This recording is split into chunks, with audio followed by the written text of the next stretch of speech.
اپنی بہنوں کے متعلق کوئی بھی بات نہیں بتانا چاہتا تھا، لیکن آج میں خود سے ہی اپنی بہنوں کے بارے میں ساری باتیں فرحان سے شیئر کرنے لگا تھا۔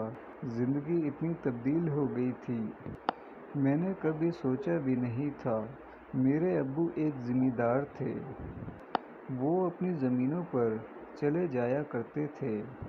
وہ کیا کیا کرتے مجھے کچھ بھی علم نہیں تھا، لیکن ایک رات مجھے بہت حیرانگی ہوئی جب وہ گھر نہ آئے۔ میں نے اپنی پھوپھو سے جا کر پوچھا تو کہنے لگی کہ بیٹا مجھے تو کچھ بھی نہیں پتا کہ تمہارے ابو کا کیا کیا کرتے ہیں۔ تمہارے ابو تو اپنی جوانی میں بھی ایسے ہی تھے، ان میں ذرا سی بھی تبدیلی نہیں آئی۔ شاید یہی وجہ ہے کہ تمہاری امی اب اس دنیا میں نہیں رہی۔ پھوپھو کی بات بھی ٹھیک تھی، میری پھوپھو بھی بھری جوانی میں بیوہ ہو گئی تھی، ان کی کوئی اولاد بھی نہیں تھی۔ شاید ان کی شادی کو 1 سال ہوا تھا، انہوں نے اپنی شادی کے ٹھیک سے لیے بھی نہیں تھے کہ میرے پھوپھا انہیں چھوڑ کر چلے گئے تھے۔ ابو نے انہیں بہت کہا تھا دوسری شادی کر لو، وہ یہی کہتی تھی وہ اتنا پیار کسی کو بھی نہیں دے سکتی جتنا پھوپھو کو دیتی تھی۔ انہوں نے اپنا پیار سنبھال کر رکھ لیا ہے۔ میں انہیں ایسے دیکھتا تو کافی افسوس ہوتا تھا، کیوں نہ کہ ان کے بھی کوئی خواب ہوں گے، انہوں نے بھی تو اپنی زندگی سوچی ہوگی، لیکن قدرت کو کچھ اور ہی منظور تھا۔ اب میں ان کا بہت ہی خیال رکھتا تھا، جو کچھ بھی اپنی بہنوں کے لیے لاتا تو میں ضرور پھوپھو کے لیے بھی ویسی ہی چیز لاتا تھا۔ ایک روز مناہل نے مجھ سے ضد کی کہ اسے انارکلی فراق چاہیے، وہ بازار جانا چاہتی تھی۔ میں نے انہیں منع کر دیا تھا کہ تم ابھی بہت چھوٹی ہو، تمہارا بازار میں کیا کام ہے، میں تمہارے لیے خود ہی اچھا سا فراق لے آؤں گا۔ پھر مجھے ایک لال رنگ کا فراق بہت اچھا لگا تھا۔ اچانک ہی میرے ذہن میں خیال آیا کہ مجھے یہ فراق پھوپھو کو بھی خرید کر لے کر دینا چاہیے۔ میں نے یہ 3 فراق لیے تھے، 2 اپنی بہنوں کے لیے اور ایک پھوپھو کے لیے۔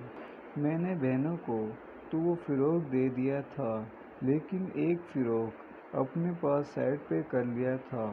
سارا اور منال پوچھنے لگی کہ بھائی یہ فراق آپ کس کے لیے لائے ہیں؟ تو میں بہت شرمانے لگا۔ وہ کہنے لگی کہ یقیناً اب کوئی بھابھی خواہش کر لی ہے۔ اس کی یہ بات سن کر میں کہنے لگا کہ نہیں، ایسی کوئی بات نہیں ہے، فی الحال تو میری زندگی میں تم دونوں ہی ہو، میں چاہتا ہوں کہ میں تم دونوں سے ہی دوستی کرنا چاہوں۔ وہ خاموش ہو گئی تھی اور کہنے لگی کہ پھر یہ کس کے لیے ہے؟ میں نے انہیں بتایا کہ یہ تمہاری پھوپھو کے لیے ہے۔ تو وہ حیران ہو گئی، بولی کہ بھائی وہ تو ایسے کپڑے نہیں پہنتی ہے، جب سے بیوہ ہوئی ہے وہ تو سفید لباس پہنتی ہے۔ تو میں نے انہیں کہا کہ دیکھنا اب وہ بالکل ٹھیک ہو جائے گی، میں انہیں بدل کر رہوں گا۔ وہ دونوں بھی خوش ہو گئی تھیں، لیکن انہوں نے مجھ سے پوچھنا شروع کر دیا کہ بھائی آپ پھوپھو کو وہ فراق کب دیں گے؟ میں نے انہیں کہہ دیا تھا میں خود ہی پھوپھو کو فراق دوں گا، اب تم دونوں ٹینشن نہ لے کر سو جانا، اب تو رات بھی بہت ہو گئی ہے۔ وہ دونوں ہی جیسے اپنے کمرے میں گئے تو میں نے اپنی الماری سے وہ فراق نکالا اور اسے اچھی طرح پیک کر لیا تھا تاکہ پھوپھو کو خبر نہ ہو سکے کہ یہ کیا ہے۔ اب میرا رخ اوپر والے پوشن کی جانب تھا، جدھر ان کے علاوہ اور کوئی نہیں رہتا تھا۔ پھوپھو اکیلا ہی رہنا پسند کرتی تھی۔ میں آہستہ آہستہ ان کے کمرے کی جانب بڑھنے لگا تھا۔ آج تو ابا بھی گھر پر نہیں تھے۔ میں نے اسی بات کا فائدہ اٹھایا تھا۔ اب رات کو میرے آس پاس کوئی بھی نہیں تھا۔ وہاں گیا تو شاید پھوپھو کمرے میں تھی۔ اچانک ہی مجھے ان کے کمرے سے عجیب سی آواز آ رہی تھی، جیسے ہی وہ کام کر رہی ہو۔ یہ سوچ کر حیران ہو گیا، نہ جانے وہ کیا کر رہی ہے۔ میں نے جیسے ہی دروازہ کھولا تو اس دروازے کو تو لاک ہی نہیں تھا، لیکن میں نے پھوپھو کو ایسی حالت میں دیکھا تو میں شرم سے پانی پانی ہو گیا تھا۔ فوری میرے سامنے آئی اور کہنے لگی کہ معاف کر دو سلیم، مجھے روم کو لاک لگانا چاہیے تھا۔ میں ان سے کہنے لگا کہ نہیں، مجھے تو پہلے دروازہ کھٹکانا چاہیے تھا، غلطی میری ہے۔ وہ کہنے لگی کہ اچھا چھوڑو، تمہارے ہاتھ میں کیا ہے؟ میں نے جلدی سے وہ تحفہ سامنے کیا، ان کو کہا کہ آپ خود ہی دیکھ لو۔ انہوں نے وہ فراق کھولا تو پھر مجھے دیکھ کر کہنے لگی کہ اب سلیم، تم یہ کیا لے کر آئے ہو؟ یہ تو بچوں والی ہے۔ میں نے ان کو کہا کہ پھوپھو، یہ خوبصورت لڑکیوں کے لیے فراق بنا ہوا ہے اور آپ بھی کسی لڑکی سے کم نہیں ہیں۔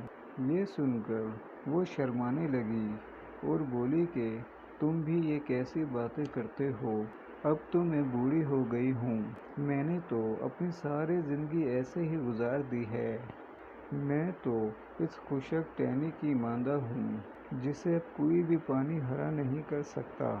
ان کی یہ بات کا مطلب میں جان گیا تھا۔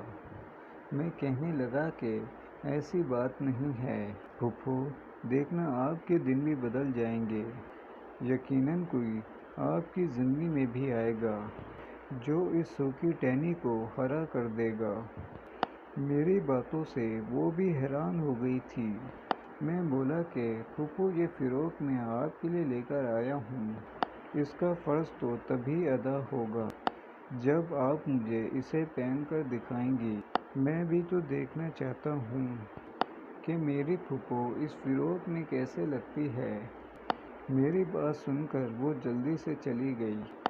میں اب ان کا انتظار کرنے لگا تھا، لیکن جیسے ہی میں نے دیکھا تو حیران ہو گیا، کیوں نہ کہ وہ تو لال فراق میں غضب ڈھا رہی تھی۔ میں نے کبھی بھی ان کو اتنے اچھے کپڑے پہنے نہیں دیکھا تھا۔ جب بھی دیکھا تھا تو انہوں نے سفید لباس پہنا ہوا تھا، لیکن ابھی بھی انہوں نے سامنے سے دوپٹہ لیا ہوا تھا۔ میں نے ان سے کہا کہ مجھ سے کیسا شرمانا، آپ مجھے دکھاؤ تو صحیح کہ میرا لایا ہوا تحفہ آپ پر کیسے لگ رہا ہے۔